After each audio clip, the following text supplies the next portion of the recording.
여러분 안녕하십니까? 목포 MBC 5시 뉴스입니다.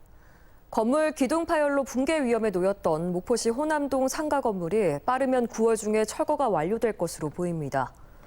목포시는 건물 소유자들이 지난 11일 철거 세부 방안 협의를 마치고 철거 업체 간 계약을 체결했다며 이달 중으로 허가 절차를 진행해 다음 달 중에 철거를 마칠 수 있도록 하겠다고 밝혔습니다. 붕괴 위험 건물은 지난달 14일 건물 기둥 파열로 신고가 접수돼 주민들이 대피하고 긴급 보강 작업과 안전 울타리가 설치됐습니다. 목포시와 무안군의 택시 운송 사업 구역이 공식 통합됐습니다. 전라남도는 오늘 목포시와 무안군 두 시군의 택시 대표와 함께 업무 협약을 맺고 사업 구역 통합을 비롯해 목포 무안 간 동일 요금 적용, 요금 인상 고시일에 맞춰 통합 시행하는 내용에 합의했습니다. 이에 따라 목포택시는 남학 신도시에서, 무안택시는 목포 전역에서 영업을 할 수 있어 택시가 부족한 남학 오룡지구 이용객의 불편 해소에 도움이 될 전망입니다. 목포 MBC가 실시한 목포 신안 통합 관련 여론조사 결과가 오늘 밤 목포 MBC 뉴스데스크에서 방송됩니다. 목포 MBC는 목포 신안 통합에 대한 목포 시민과 신안 군민의 견해를 물었고 만약 통합을 한다면 우선 추진해야 할 사항에는 어떤 것이 있는지 조사했습니다. 이와 함께 목포시장과 신안군수, 전남지사 직무수행평가와 목포와 신안이 지역구인 현역 국회의원 재선 희망 여부에 대한 주민들의 의견도 알아봤습니다. 더불어민주당과 진보당, 정의당 소속 전남도 의원들이 일본 후쿠시마 원전 오염수 해양 투기 계획 철회를 촉구했습니다. 국민의힘을 제외한 야 3당 소속 도의원들은 원전 오염수 투기는 최대 어업 지역인 전남은 물론이고 미래 세대에까지 치명적인 영향을 줄 것이라며 정부는 국민이 반대하는 방류를 모든 외교 역량을 통해 저지하고 대응해야 한다고 주장했습니다.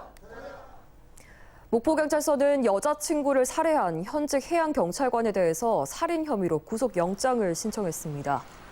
이 남성은 지난 15일 새벽 목포의 한 상가 화장실에서 여자친구를 살해하고 달아난 혐의를 받고 있습니다. 경찰 조사 결과 이 남성은 식당에서 술을 마시다가 여자친구가 자신의 말투를 지적하자 싸운 뒤 상가 화장실에서 여자친구를 살해했다고 진술한 것으로 알려졌습니다. 경찰은 이 남성이 범행을 은폐하려 한 정황 등에 대해서도 보강 수사를 하고 있습니다.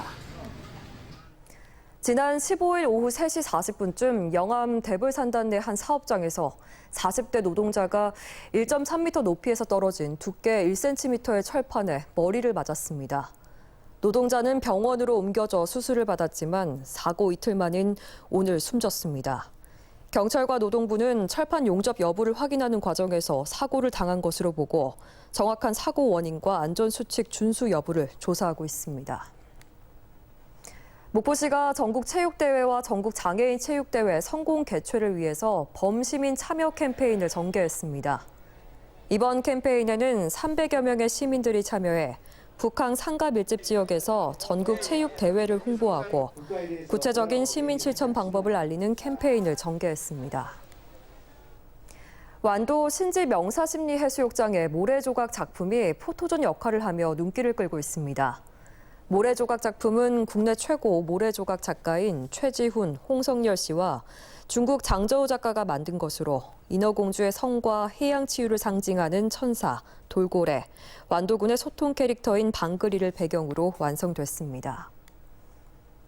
전라남도 자치경찰위원회가 범죄 노출 우려가 큰 사회적 약자 주거지와 주변에 CCTV를 무료로 설치해주는 지원 사업을 시행하고 있습니다. 지원 대상은 가정폭력이나 데이트폭력, 스토킹 등 범죄 피해 우려자, 실종 이력에 있는 독거노인 등으로 자치경찰위는 실제 지난달 이 CCTV를 통해 피해자의 주거지에 무단 침입한 보복 범죄자를 현행범으로 체포했다고 밝혔습니다. 뉴스를 마칩니다. 시청해주신 여러분 고맙습니다.